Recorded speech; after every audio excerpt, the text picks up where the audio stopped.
अंकित और पवन के स्कूल में विज्ञान प्रदर्शनी होने वाली थी। दोनों ने इस प्रदर्शनी में मिलकर भाग लेने का फैसला किया। उन्हें वायु से संबंधित एक प्रयोग दिखाना था। आज पवन अंकित के घर आया हुआ है, यह चर्चा करने के लिए कि वे इस प्रदर्शनी के लिए क्या प्रोजेक्ट बनाएंगे। अरे पवन, तुम आ गए? बैठो, मैं पानी लाता हूँ। नहीं अंकित, तुम भी बैठो। अंकित, इस बार हम वायु के प्रयोग से ऐसा मॉडल बनाएंगे जिससे सब आश्चर्यचकित हो जाएं। हाँ बिल्कुल, लेकिन पवन, मुझे तो कुछ खास सूझ ही नहीं रहा है। हम वायु से संबंधित क्या प्रयोग बनाएंगे? यही तो आज चर्चा करनी है। अच्छा, क्या हम ये दिखा सकते हैं कि वायु गर्म होने पर फैल जाती है और ठंडी होने पर सिकुड़ जाती है? जैसे अगर हम यह दिखाएं कि एक गुब्बारे में हवा भरें और फिर उसे कस के बांधकर फ्रिज में रख दें, तो कुछ घंटों बाद गुब्बारा सिकुड़ जाएगा। और यदि हम उसे वापस धूप में रख दें तो फिर से पहले जैसा फूल जाएगा। गुब्बारे का फूलना और सिकुड़ना वायु के फूलने और सिकुड़ने को दर्शाता है। वाह, अच्छा सुझाव है, लेकिन ये बहुत छोटा प्रयोग है और आसान भी। हम इसके साथ कुछ और भी बनाएंगे।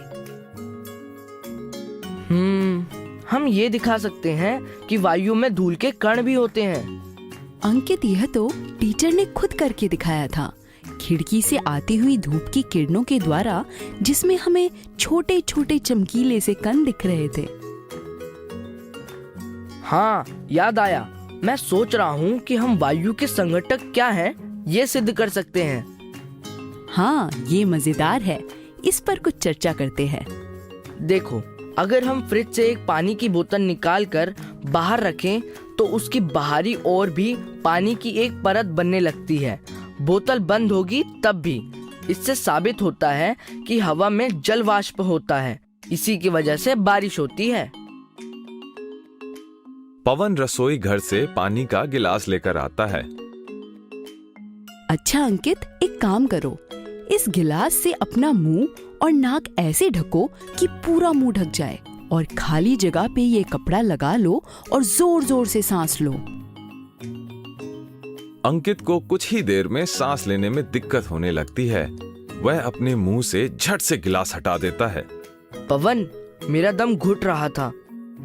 अंकित, तुम्हारा दम इसलिए घुट रहा था क्योंकि हम हवा को सांस के रूप में उसमें उपस्थित ऑक्सीजन को लेते हैं।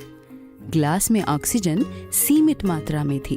कुछ देर बाद वो खत्म होने से तुम्हें दम घुटने का एहसास होने लगा, क्योंकि ग्लास में अभी भी हवा तो थी लेकिन ऑक्सीजन नहीं थी। उसकी जगह तुम्हारी सांस से छोड़ी जाने वाली कार्बन डाइऑक्साइड यानी CO2 ने ले ली।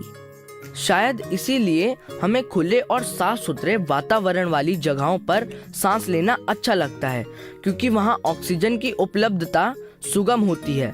वैसे तो मैंने पढ़ा है कि वायुमंडल में ऑक्सीजन दूसरी सबसे ज्यादा मात्रा वाली गैस है। नाइट्रोजन, जो कि वायु में सबसे ज्यादा पाई जाती है, वह बहुत स्थिर गैस होती है और जल्दी दूसरी वस्तुओं से प्रतिक्रिया नहीं करती, इसीलिए उसकी मात्रा अधिक बनी रहती है। तुम बिल्कुल ठीक समझे। जहाँ वायु प्रदूषण ज्यादा हो या आग लगी हो, वहाँ भी हमारा दम घुटने लगता है, क्योंकि वायु के साथ शरीर में हानिकारक तत्व और जहरीली गैसें भी जाने लगती हैं। क्यों ना ये भी हम प्रयोग करके देखें? मैं समझ गया, रुको, मैं अभी आया। अंकित दौड़कर एक प्लेट, 2 मोमबत्ती लेकर आता है और दोनों प्रयोग शुरू करते हैं। अंकित प्लेट में मोमबत्ती को जलाकर लगा देता है। पवन उसमें धीरे से पानी डालता है ताकि आधी प्लेट भर जाए।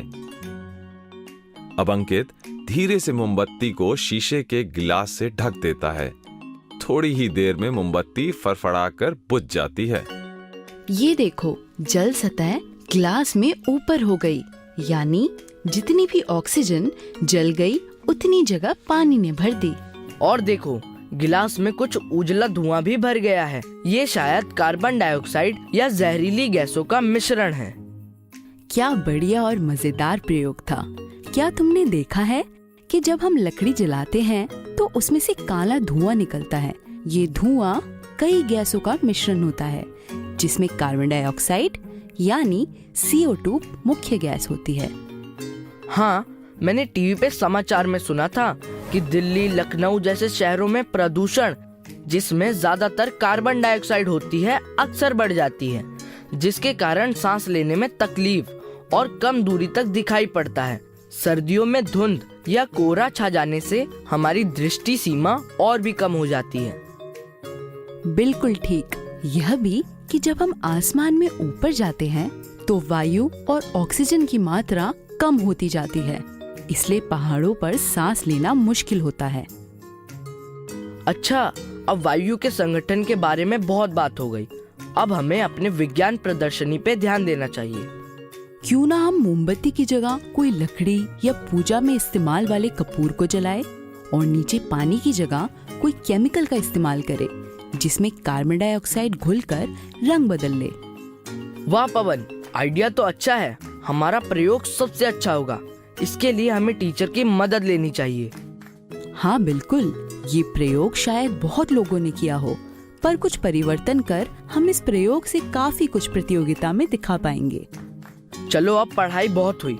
सभी सामान जगह पर वापस रख देते हैं और खेलने चलते हैं।